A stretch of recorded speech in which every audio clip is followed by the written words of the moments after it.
Colored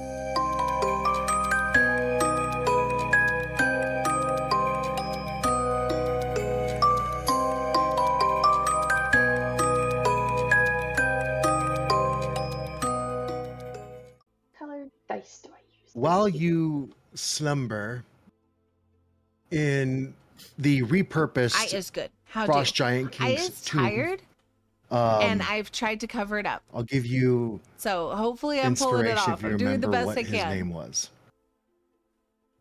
This is bullshit. What was the question? I said I would give inspiration to the player who remembered the Frost Giant King's name. Piece Jarl. of shit.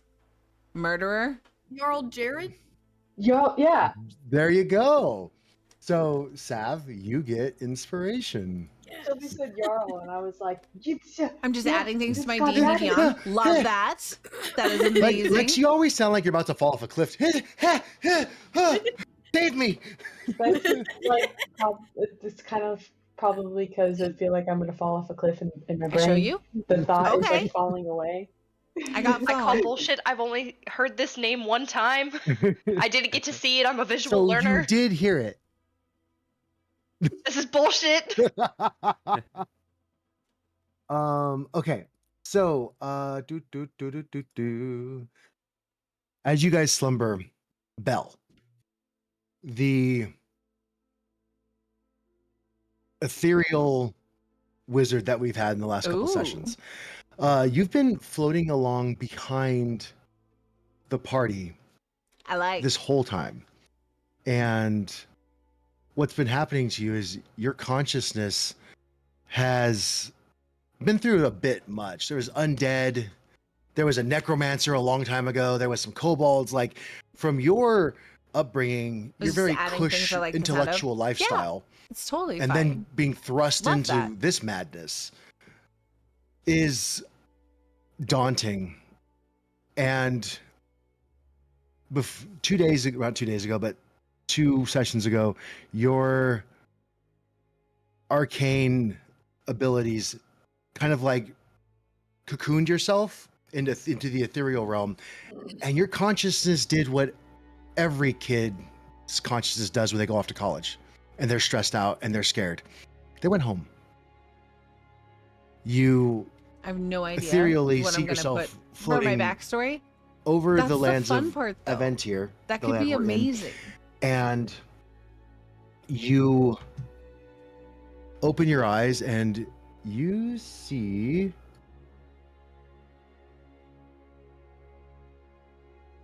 We get Belle backstory days. your Let's home. go. Oh my, Shelby. It is evening, and It's a break. as you float through the endless sea of bamboo I guess. I have that to think on it. basically covers the mountainous terrain of your town, your What shows about kingdom, Okay, rather. no problem. Thank you for the alert. Doing it. You Nick. see the castle in the distance, all the lights from the houses around it, then the farmlands beyond. You float over the farms that grow tea or that harvest bamboo wood for making of little figurines to sell. There are shops that remember being open, that one makes, essential oils, one imbues rocks with majestical purposes. You remember in your head, oh, that's the tea shop of Madame Flint, and this is the candle maker shop that used to give me candles when I was a kid so that I could walk at the night and not be in the dark, even though you could see in the dark, that you like light. And all these memories flood back into your head as you float over the castle walls and into the courtyard. And in the courtyard, you see a very familiar sight. Your father, a warrior of great experience and battle prowess, trains his troops often. And when time doesn't permit day training, he lights up the entire castle and they train at night. And you see there's a line of 8 soldiers in front of him, all astride their mounts. And this is the traditional knights of your kingdom of Terrasen. They ride astride what look like griffins, but their faces are that of a Chinese dragon. Ooh. Their wings are humongous and have red and white feathers dotted all over them. And they are sat as their elven mounts are decked out in what looks like wooden armor. You kind of smile to yourself as that's a ploy that your father came up with generations ago to make opponents think that they're easier to hit because wooden armor, I mean, it's not very difficult, but you know that the elvish artificers sing the wood out of the bamboo and magically petrify it to make it hard as steel and light, much lighter than regular steel armor. In fact, you spent hours watching them sing wood out of the bamboo. It's a beautiful process with lots of fluidic hand motions, and the melodic harmonies that the artificers would meld together into this chorus of natural music would leave the bamboo unharmed and would basically produce a simulacrum of the wood that would come into reality. That way that the forest maintains its fullness, its vibrancy, and your obscurity from the natural world outside is kept whole. Your father has his sword out. He has no armor on because he doesn't need any. He's that good. There's a quartermaster off to the side, and he whistles, and the battle starts. The soldiers dismount and advance on your father, and he has his long sword up, and three of them come into attack. One goes low, two go high, and quick as a flash, he parries two and smacks the sword out of the third knight that attacks him. Suddenly there's a flash of fire as one of the knights connects and does a little bit of damage, but the burn is huge, and you look down and your mother is watching this whole thing transgress. She always accompanies your father when he trains. And you see her, and she's lightly sitting back. She has a cup of tea in her Bloom hand. Trickster, thank you so And much every for so the often you see her follow. hands just... For 6 months And every in time she does advance. that, Holy shit, thank you so one much. of the knight's spells, or one of the knight's attacks has a bit of arcane I energy to it. appreciate that. I hope you're having a good Sunday. Your father, you hear him mutter to himself, "That's unfair, dear." She goes, "Unfair is fighting 100-year-old elven warriors when you're over 600 years old, dear." Point taken. And the battle takes a turn, and occasionally she flicks something at your father. One of the knights gets an overhead attack on him, and a shield just comes into light as she flicks a spell at him. And it goes on like that for a few minutes. The synergy between your mother's magic and your father's battle prowess, it makes for a very, very good sparring session. Until she flicks a spell and looks up to the sky, and she makes eye contact with you. She doesn't say anything, but you see her body ethereally come out of itself and rise up into the sky to meet you. Surprisingly, you notice her body is still flicking spells here and there. She's able to maintain concentration on both her ethereal self and her physical self. This is something you've never noticed before, the flicking of spells. I don't know how you've missed it, but her movements are very, deft, very small. But now that you're floating overhead and you see that she's literally just in the ethereal realm, you can see magic, kind of burst from her fingertips as she flicks. And you see, the magic kind of, and it hit the warrior that it's going to bolster. And as she floats up, she's, "Good evening, dear. What are you doing here? I've missed you." Well, to be real with you, kind of been through a lot recently, and just really needed to see home. I missed, I missed you. I I missed feel like we had a drink. Father. I just really needed to see this place and gain some perspective. Well, that is needed when we go and do great things. Sometimes being reminded of our roots does center us. How have you been, though? You don't look well. You look worried, concerned.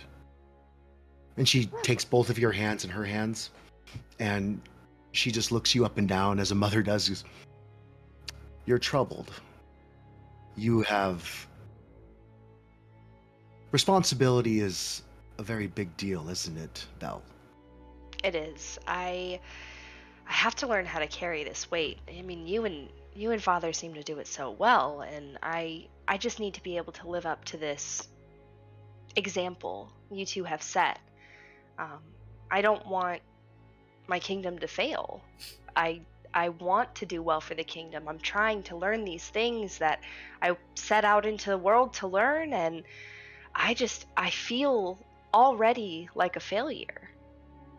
Oh dear, you're not a failure. You're just new. You think your father and I were so easily meshed together in battle and protection when we started off? No, this takes time. You have plenty of it. It was brave. Oh, go ahead. Speaking of you and Dad, what's this about? The flicking. I'm trying to follow it. It's an interesting thing that you're doing, and I'm just trying to understand what is happening in front of me. It's one of my little secrets. I'm freezing. I I have to get a made- blanket. I'll be right back. I created this ability hundreds of years ago now. Did I ever tell you how your father and I met? I don't believe you have. When I was a little girl, probably no more than 75. We used to live right next to the palace. And we had a very large crop of bamboo next to my house, and I would climb the bamboo, and as it bent with the weight of my body, I would be able to sit on it, and I could see just barely over the castle walls, and I would see your father, young man, training. And sometimes the training was easy, and sometimes it was difficult. I watched him for months. He was so handsome, your father. He was strong and fast and smart. But that only gets you so far. One day, the trainer brought in a group of Shadow Knights. Hey, Morgoth. Happy Summoned Sunday. them into existence, and your father had to defend himself, and the battle went well until it didn't. And he fell. We're getting backstory. And he's vanquished one Shadow Happy Knight on Sunday. his way down. The other one stepped over and to thrust his lance into his body, and he stabs up, and that one blinks out of existence, but the third one had a headshot and was swinging down to cut his head off. Now, I don't know. The trainer at the time was very rough, as per your grandfather's orders. I don't know that blow would have hit or not, but I reached something inside of me flared to life, and I reached out my hand to stop him, and a shield showed up over him, and the lance hit the shield and stopped. And then I got angry, and I concentrated on your father, the king, and I think he was the prince at the time, and I wanted to help him so badly. And I felt magic reach into my fingers, and I just flicked it away from me at your father, and he stabbed up the Shadow Knight, and this radiant damage accompanied his sword damage. And he won the day. He looked I love story arcs. around. Oh my and god. And as she's telling you this, there's an image of what's going on in front of you, like the picture of what she remembers. And you see your father, and he stabs up this brilliant firework of golden light comes from his sword.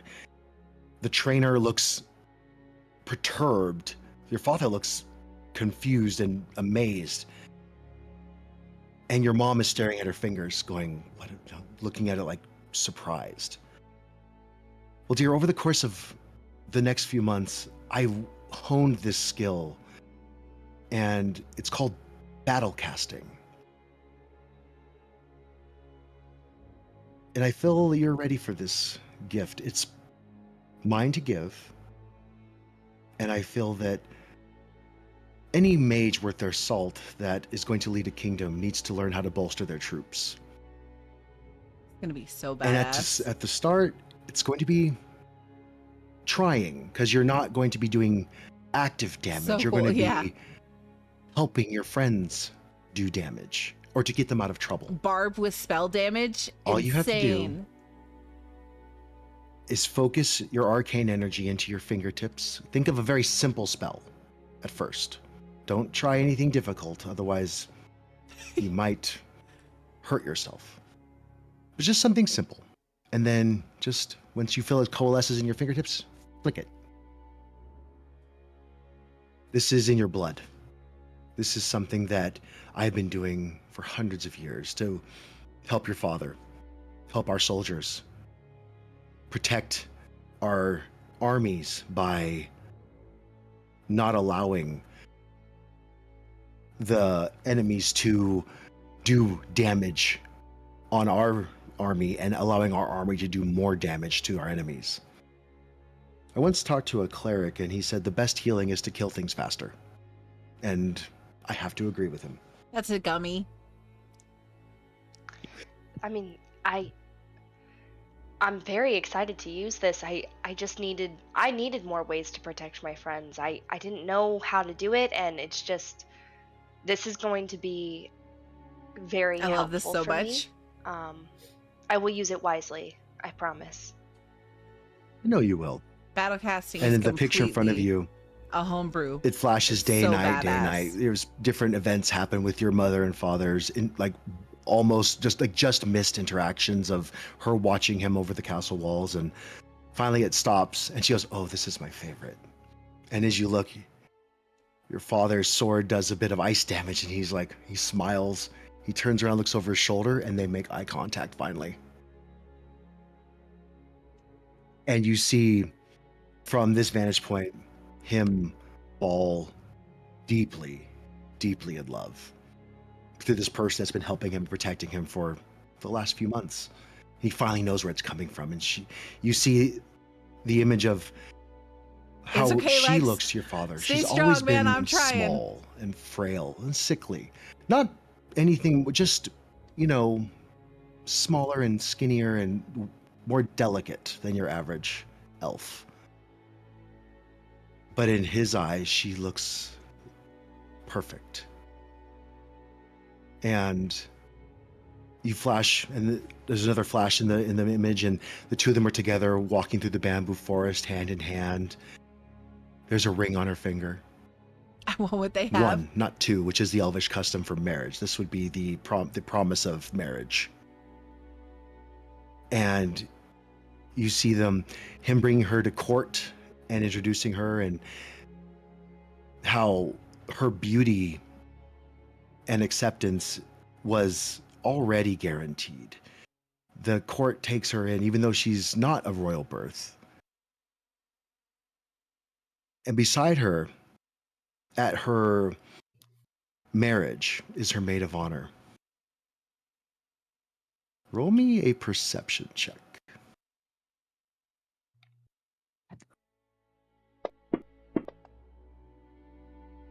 Perfect, that's good enough. The woman standing behind her as she's walks down this enormous throne room, down a red carpet with a cleric at the end of it, and your father standing in full military garb with the robe and the crown of his station, waits for her to meet him at the front. Walks your mother, and behind her, holding her train, Great. Best defense, strong offense. is a woman that The looks sooner you kill the baddies, the less damage you take. Best healing like is taking Orelial. less damage to begin with. Agreed. Absolutely. You would know this woman as your mother's sister.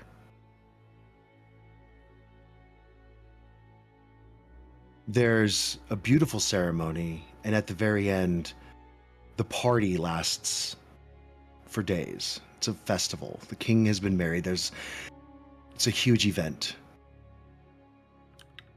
And then you see the two of you and Aurelia playing in the courtyard as your mother and father spar with the troops and training them. There is other flashes of a life with Lex you and makes her, me cry. but it never reaches past toddler age. And then suddenly she's gone. The image screen basically closes, and she says, I owe a lot to my sister. She's always kept an eye on me. And maybe the same will be true for the two of you if you ever meet her. But this is your station, and the crown is yours when you are ready. I think you're doing a marvelous job, dear. Don't let setbacks bring you down. Learn your station and accept the mantle of leadership, because it is never easy to be a leader. But sometimes you're the best one for the job and no one else can do it better than you, whether you want to do it or not. Does that mean And Lex some of the can best do it leaders, too? dear, Lex has don't want different the job. abilities. That's why they're the best. Cousins? getting- Yes. Tired. I must rest, but I have a few more moments. I just wanted to tell you that I'm grateful for this perspective. This is exactly what I needed. I will return to my friends, and I will make you proud. I will bring home what you guys want me to. I will make Terrason proud. I will take care of our people. I will do great things. I know you will, Belle. You've always had a propensity to do great things. Sometimes great things need to be nursed into existence, and I know you're going to make some very important decisions, both for yourself and for the kingdom. Leaky eyes? Same. But I know you can Same. do it. I love you, and I look forward to seeing all of you. I didn't soon, need to get to hopefully. shoes, you did. And her ethereal presence floats back down into her body. And as it sits, she kind of, like, her eyes kind of get this hazy look on them, and she kind of just tips off and starts to nod out to go to sleep. Cloud is such a good storyteller. And you Yes. see her sister, who's always within about 30 feet of her, pour out some tea, shake her shoulder, and here, you've done too much. It's time to go inside. And she drinks the tea in one hand and takes her sister's arm, and they walk together back into the palace. What would you like to do?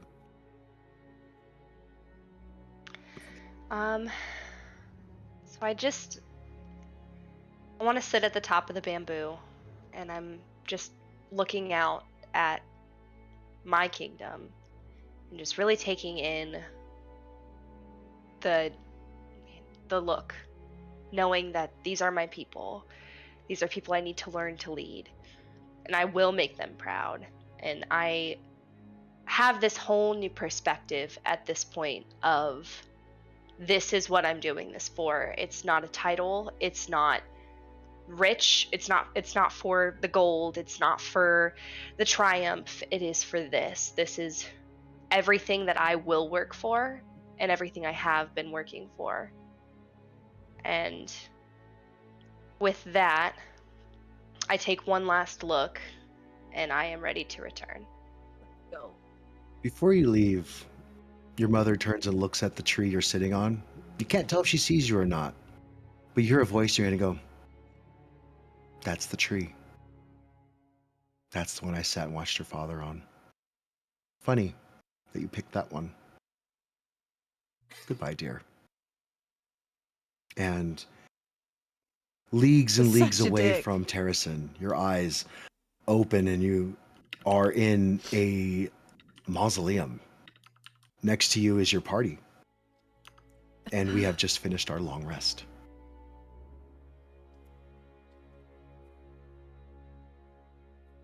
Well, hey everyone. Who doesn't want to cry first thing in the morning? Thanks, Cloud. Quick question. I just want to pause real quick. Cloud, you are an amazing storyteller. I have been bawling. like this. I have to be The honest with whole you. time.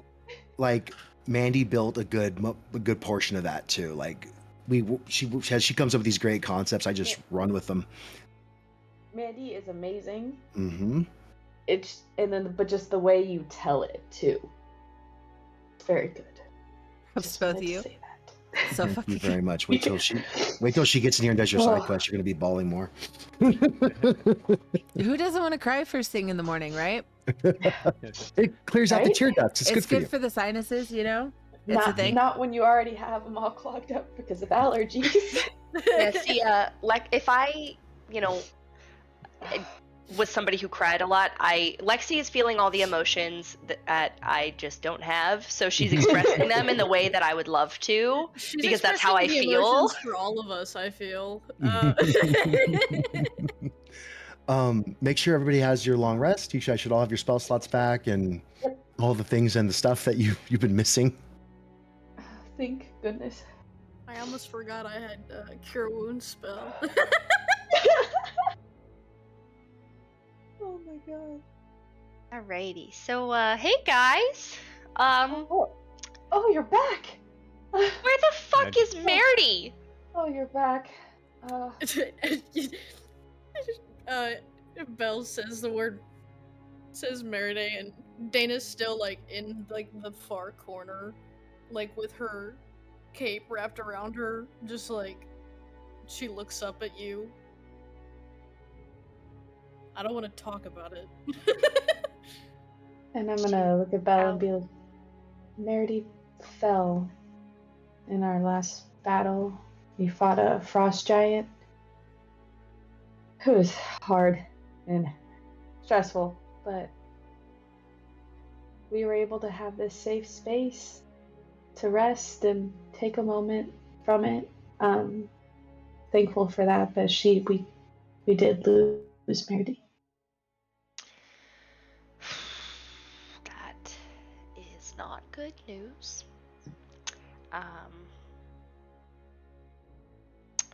Okay. Belle, with the knowledge that one of your party members has fallen, especially after you've been contemplating the weight of leadership with your kingdom, you kind of draw into yourself and you think about your knights and what your mother said about sometimes better than doing damage is to bolster your party with whatever spells you can. And you make a solemn vow to yourself that if you can help, you will help. This will not happen again. Not with your party. And it is your party in your head. This is your responsibility. Let's go. Belle also feels a little bit of like guilt because, she wasn't there to help.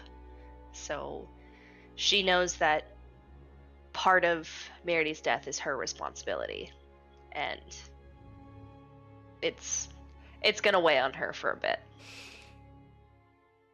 As every character does should. Ask Aurelia. Mm-hmm. Yeah. I'm gonna put my hand on Belle's shoulder and be like, just try not to be too guilty, because it was a very, very hard battle. We don't even know. Truthfully, in this moment, we can't think of what ifs, if you were here, if anything could have been different. If we think like that, then we're just gonna cause ourselves more sorrow than what we need. We should take this and learn from it more. And make sure it doesn't happen again.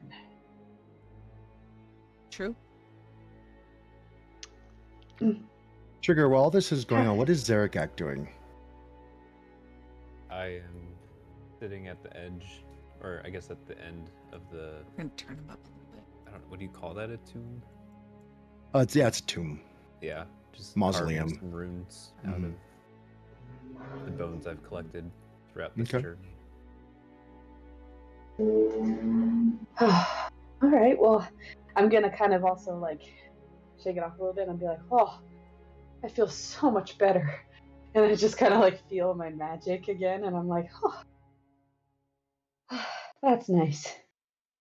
So, how was your sleep? Does Eric Oh. try his runes? I don't know. Is there a guy trying his runes? Don't know how that's gonna work yet.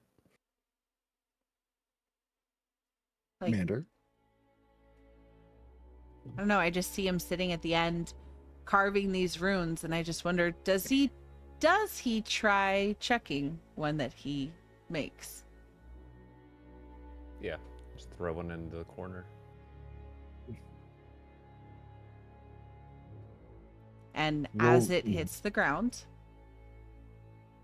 it will shimmer, and the writing on the rune will glow red. One of them, not the whole set.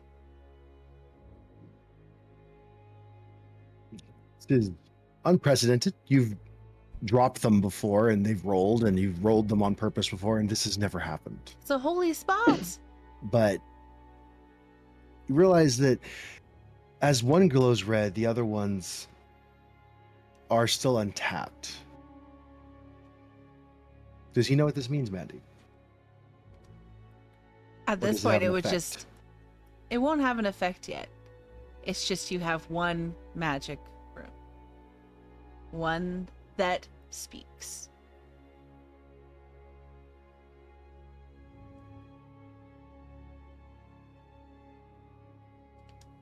So you have the rune, it's glowing red. Yes. As you pick it up, you see that the light is this energy that fills in like the concaveness of the actual carving of the rune. So it's like kind of like tracing out the rune itself. And you still aren't sure what that rune means. You're just basically copying from memory what the runes look like that you cast for the Bone Witch all those weeks and weeks ago now. It's a good memory. This one's actually spot on.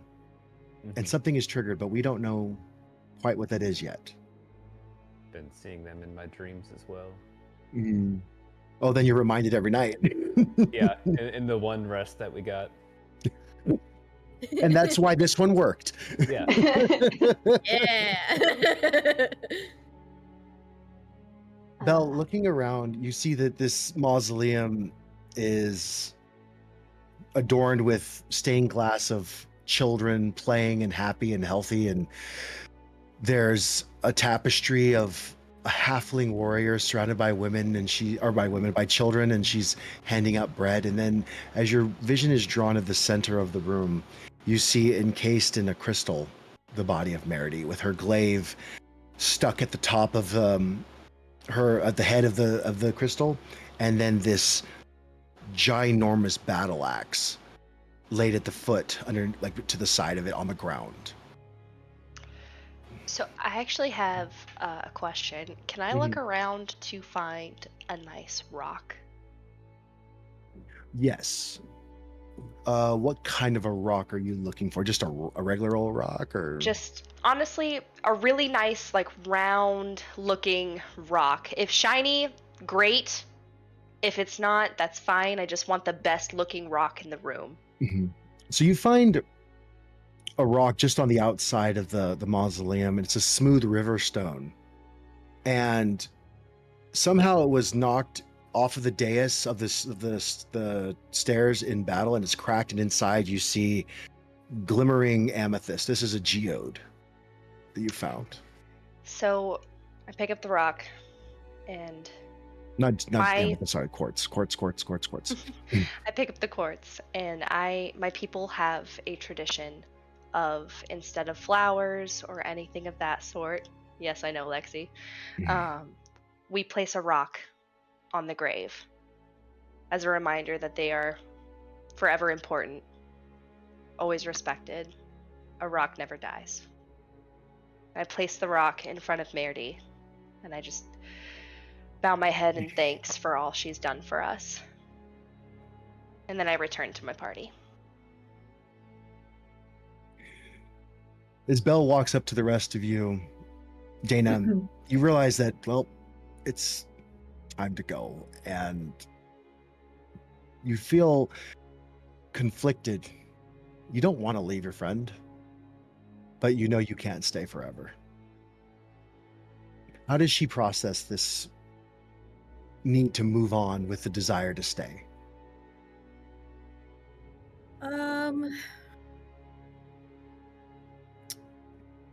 I feel like I kind of like take a moment to like walk up to Meridy's crystallized thing. I don't really know what you call it. I just said it was a crystal. And Yeah, I hit me kind with the of- rock, Shelbie. sit there and look, and kind of ponder a bit.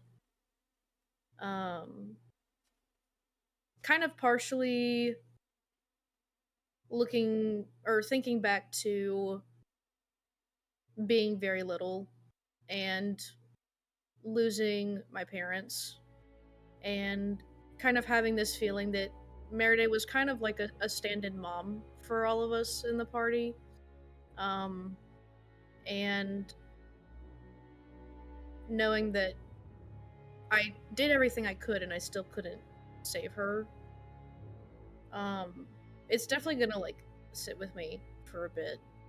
But like I want to try and like figure out a way that I can at least attempt to be a little bit more helpful with healing, because it's a big job for Aurelia to do all of it by herself. I can do it now. I've got spell slots.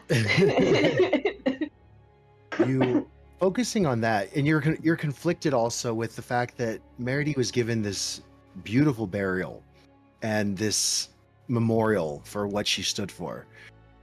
And growing up with the Drow, the dead were usually discarded as failures.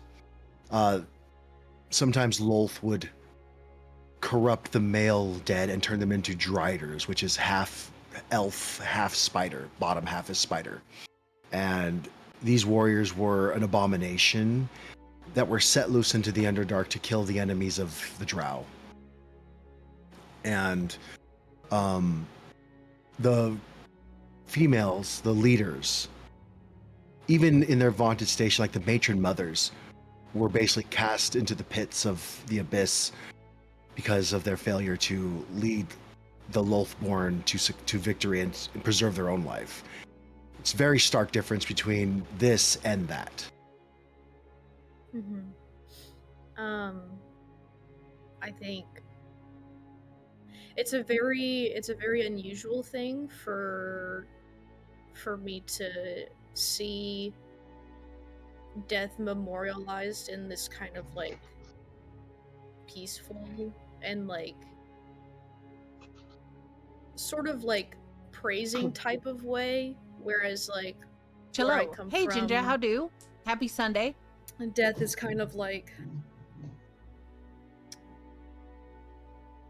frowned upon, even though that's like it's a part of life. Like everyone dies eventually, but it's the fact that like a lot of times when Drow die, 7 way too and late. it's not, Oh man, that sounds dying of old amazing though. age, it's I'm glad somebody dying got because to. they put their life on the line. They're disgraced because of it, and it's just a very, very stark difference in the surface and under the surface, and it's just like I don't know. It's making me ponder a lot. So, in your pondering this,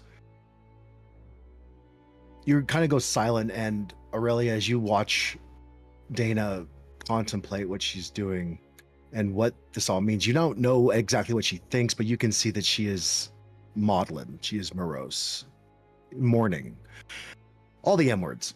But Pelor speaks to you. And you hear the calming tones of his voice, and I woke up at 8:30 and was like, Do just you a know bit what more. is wrong with 4 her, hours child? later. She's mourning our friend. it's more than that. She wishes to do more, to help, like you do. With healing? I Or believe so. just We all is- aspire to not only vanquish the enemy, but those of us who really care, we seek to save our friends more. Offer her this as a gift. And maybe, just maybe, this might put her soul at ease. You can work with her to do this once a day. This is about as much power as I can give without being one of my devout. And this arrow shows up in front of you, and it is the shaft is like interwoven with vines with the symbol of Pelor between the vines, and then on the arrowhead there is a rune for healing on top. This isn't much, but it's something that might help. She will, I think, very much appreciate this. And I know it would help us in the long run, so. And I'm gonna thank Pelor. I'm like, thank you for your kindness in this. And thank you for all of your help. Those of you, of your friends No who Peaches journey today. Shit up. and do Family adventuring emergency. and fight, some of them have a belief of something greater, and some of them are seeking a belief that is greater. And some of them just need to know that there is a greater being watching out for them. Figure out what it is that Dana needs. Okay. She might need to walk up a different path than one set before her by her familial ties. That path is dark. The Drow have cursed themselves. Maybe she's trying to be something better. I'll do my best. I'll remind her that she can be anything. And I kind of like smile because I'm like, oh, I get to talk to Dana more. And you kind of like twirl the arrow around in your hands. It's a normal sized arrow. It's just decorated differently. There's a green sheen to it. The wood is green. And you have it in your hands.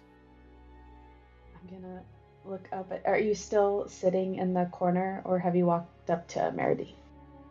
I'm standing in front of. I'm like facing her crystal and just kind of like. You can tell that I'm kind of like zoned out, like lost in thought, just like kind of blankly staring at her, but like very deeply pondering many things at once. I'm gonna walk up kind of like next to you and like just clear my throat first so you know that I'm there, and then like kind of like set my hand on your shoulder a little bit and be like,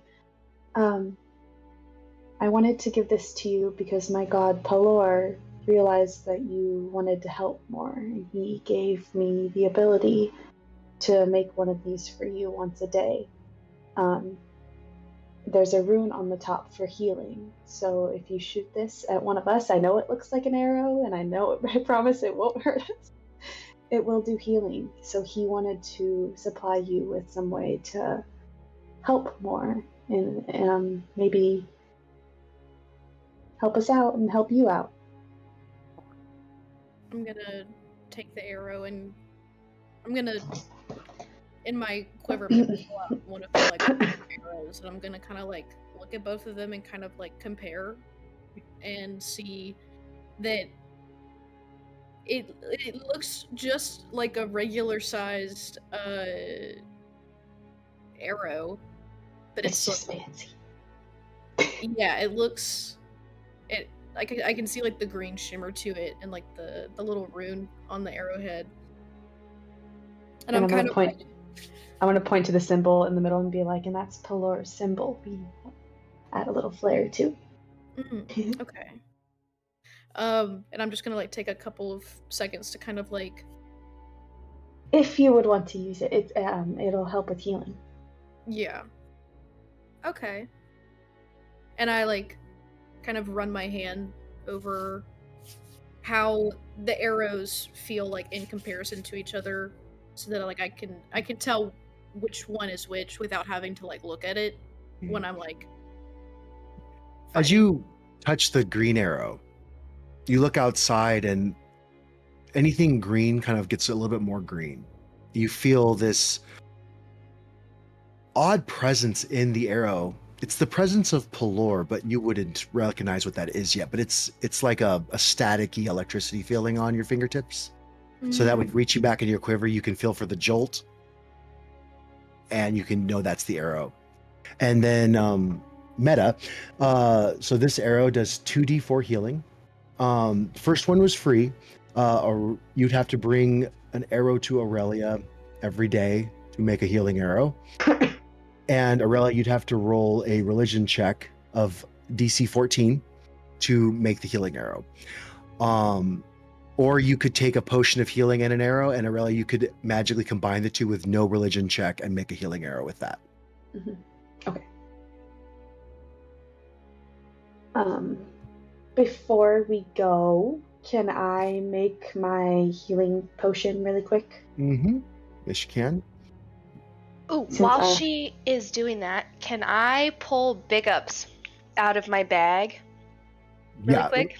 Yep. Aurelia, do you have anything else that you wanted to say before we do the big ups? I did want to. I was gonna ask Belle what happened, like why she was so floaty, like why'd she turn invisible? Because I tried to touch her and my hand went through her, and I was like, huh? So, I will answer your question in just a moment.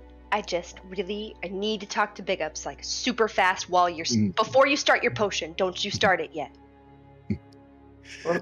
So Aurelia, you're there like with all your stuff out. You're like, okay. So I pull out Big Ups. Hey, bud, how are you? Oh, Belle, we're back. It was kind of weird the last couple of days.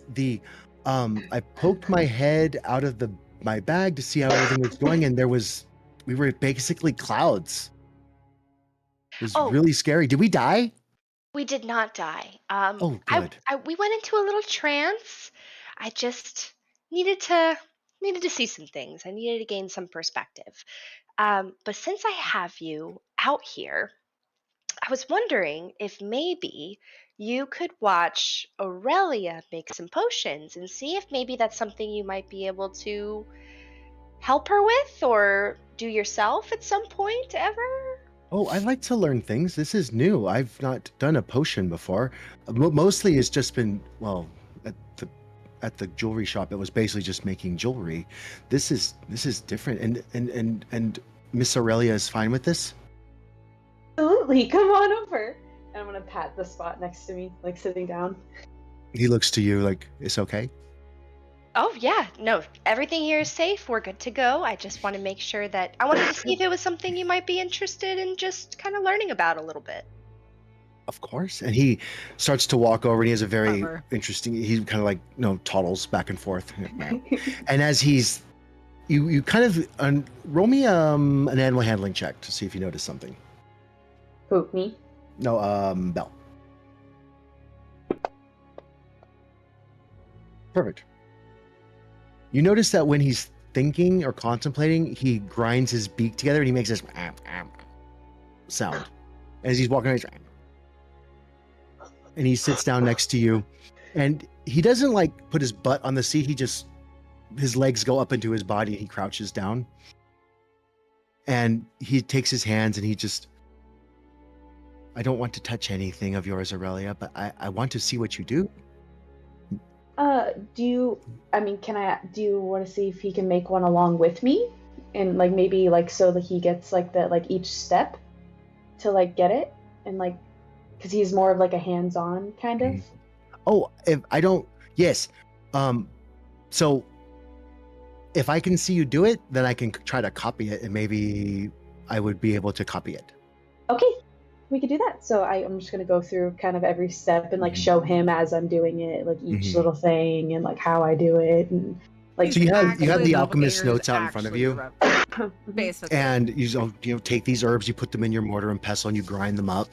You add some water from your water skin, and you take out a flask, and Plot twist. as you put the mixture into the flask, it's kind Hey, of Snipe, soupy how you and, doing? and Happy thick. Sunday.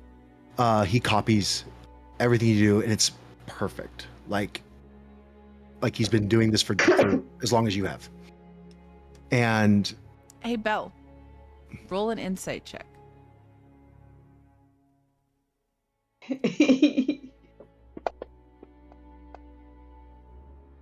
That's good. You realize Kenkus are replicators. All they have to do is see it done. Like if you showed them how to make the perfect cocktail, they can't not do it right. They only replicate exactly what they saw. Can I show him how to swing my cleaver? He's not strong as enough. you walk